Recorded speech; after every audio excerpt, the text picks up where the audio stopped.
Assalamualaikum warahmatullahi wabarakatuh. Perkenalkan, nama saya Liza Febriani. Saya dari TK Kemala Bayangkari 26 Kota Bengkulu. Saya peserta lomba mendongeng nomor urut 3.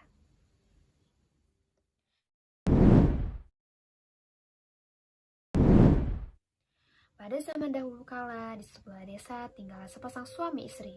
Mereka menikah sudah cukup lama, namun tak juga dikaruniakan seorang anak. Mereka selalu berdoa kepada Allah setiap malam agar dapat dikaruniakan seorang buah hati.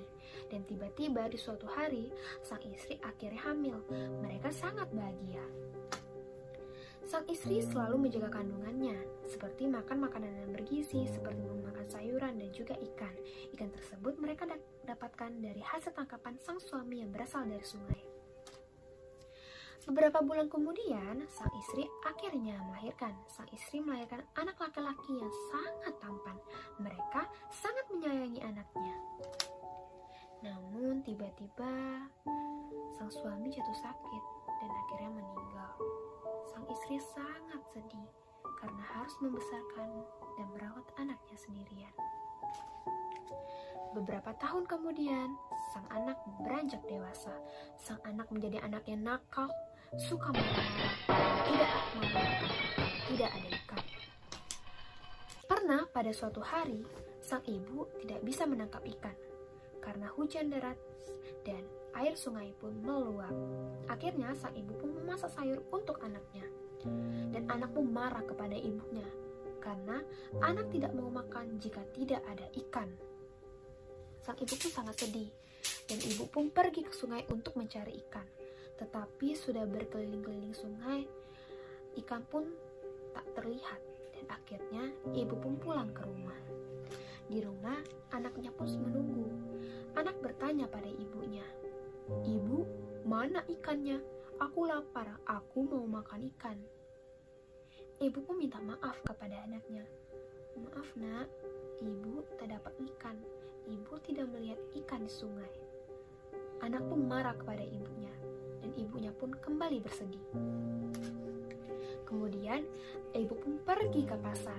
Namun di pasar, ibu hanya dapat membeli ikan-ikan kecil, yaitu ikan teri. Ibu pun membawa ke rumah dan memasaknya. Kemudian, anak pun melihat ikannya.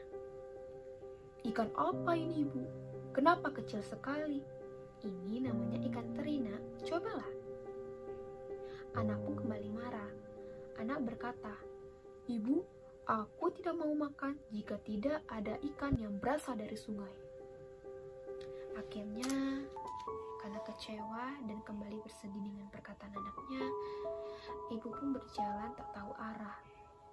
Ibu menundukkan kepalanya dan berjalan terus. Tak terasa, ibu pun sampai ke puncak gunung. Di puncak gunung, ibu melihat bukit-bukit.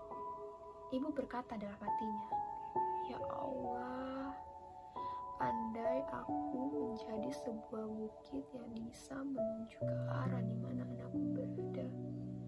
Ketika ibu selesai berkata di dalam hatinya, tiba-tiba hujan pun turun dengan sangat deras, disertai petir dan juga angin kencang. Kemudian tanah di gunung pun longsor. Ibu pun terjatuh. Setelah beberapa saat kemudian, hujan pun berhenti dan muncullah sebuah bukit. Di rumah, karena kelaparan, anak pun mencari ibunya. Namun tak ada di rumah. Anak pun mencari di desa. Tapi ibu tak juga terlihat. Akhirnya sang anak pun pergi ke puncak gunung. Ketika tiba di puncak gunung, sang anak melihat sebuah bukit yang aneh. Sang anak pun berpikir, mungkin ibunya ada di bukit tersebut. Akhirnya anak pergi ke bukit tersebut. Tetapi sesampai di atas bukit, sang anak tak kunjung melihat ibunya. Anak pun sadar kalau ibu sudah tiada. Sang anak pun bersedih, marah, dan kecewa dengan dirinya. Ia menyesali apa yang sudah dia perbuat dengan ibunya. Sang anak pun mengantuk-ngantukkan kepalanya di batu di atas bukit. Dan karena kelaparan dan kelelahan, sang anak pun meninggal di atas bukit tersebut.